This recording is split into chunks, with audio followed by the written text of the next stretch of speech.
I'm Dr. Amber Bennett. I'm one of the faculty who manages admissions to our programs here at the USC Chan Division of Occupational Science and Occupational Therapy.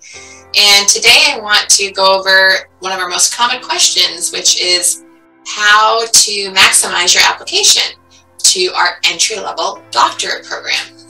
So we do use holistic admission criteria here. So we are very focused on evaluating not just numbers and cognitive traits, but also the non-cognitive things about you that really make you you. We are really interested in getting to know you as an individual. So to that end, the 4 criteria that we review when you submit your application are the personal statement, the OTCAS statements, the letters of recommendation, and your GPA. So let's talk about the 3 components that you can influence, and those are the written components, the personal statement, the OTCAS statements, and the letters of recommendation.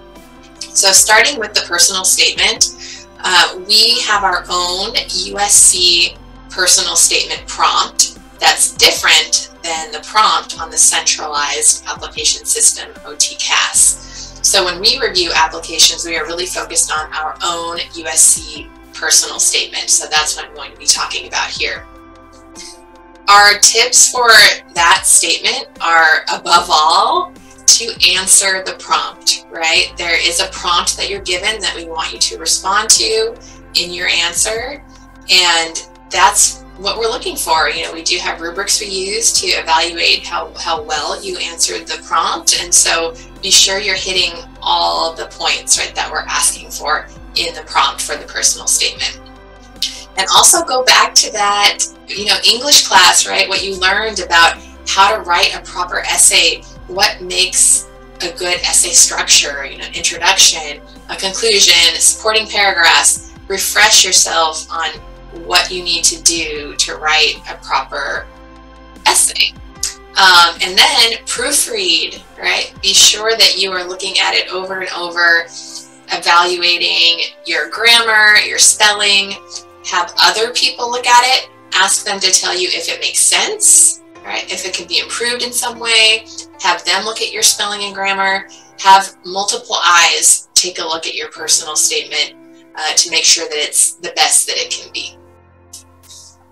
All right, so there are also OTCAS statements that we have in our USC specific portion of the application. So these are 2 short answer statements that we're asking you to address. And even though these are much shorter, only a couple of paragraphs, the same tips as above apply, right? Making sure that you're proofreading, that you're structuring it in a way that makes sense, that you're using proper grammar, that you're having other people read it. So just because they're shorter does not mean that they're less important, right? So try not to think of these as an afterthought, but try to put an equal amount of effort into these statements as you put into the personal statement. And for both of these, all of these statements, the personal statement and the OTCAS statement, you don't have to have some, completely amazing and unique story, right? Like, we all, of course, are amazing and unique in our own ways, but we're not looking for some, mind-blowing experience that you had necessarily. Maybe you had one, that's great. But we really are looking at how well you're stating what we're asking for, right? So you don't, again, just share yourself, your journey, your story, and say it well, and that'll be great. Okay, so letters of recommendation. This is something that people often feel they don't have that much influence over, but I always say you actually do have quite a bit of influence over the letters of recommendation. It starts by choosing the right people.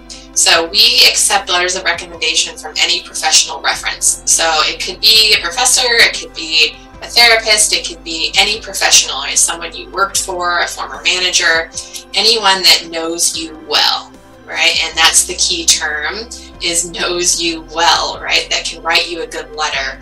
They need to be able to tell us about you, right? And if they don't really know you, they can't do that. So something that you can do that I recommend is to look up what the qualities are of a good occupational therapist. So you'll find common things out there if you just Google it.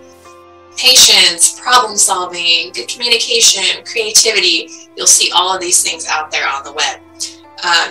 So I recommend reaching out to a potential person that may write you a letter and saying, hey, here are the qualities of a good occupational therapist.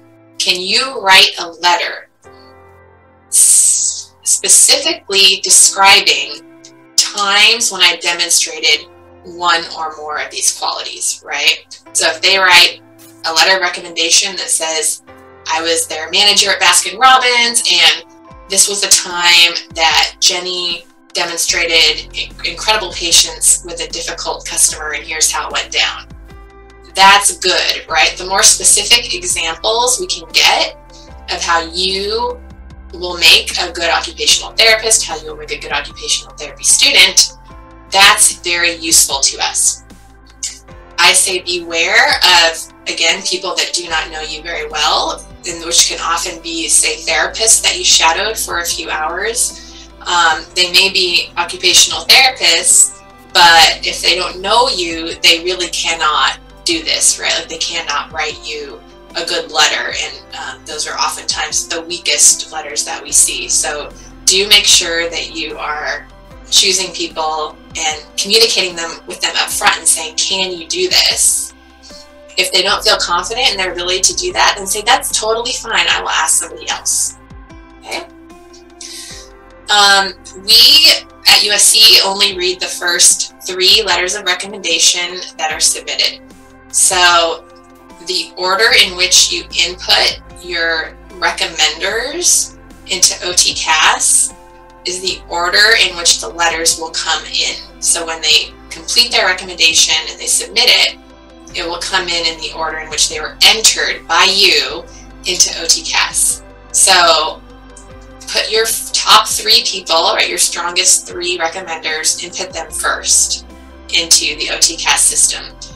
We do also advise that you do request for letters of recommendation in the event that one of your evaluators is unable to submit your letter for any reason. So if for some reason one drops off, then you still have 3. Okay, so we do recommend 4. And of course, you may need more for other programs that you're applying to. So that is the main application tips that we had.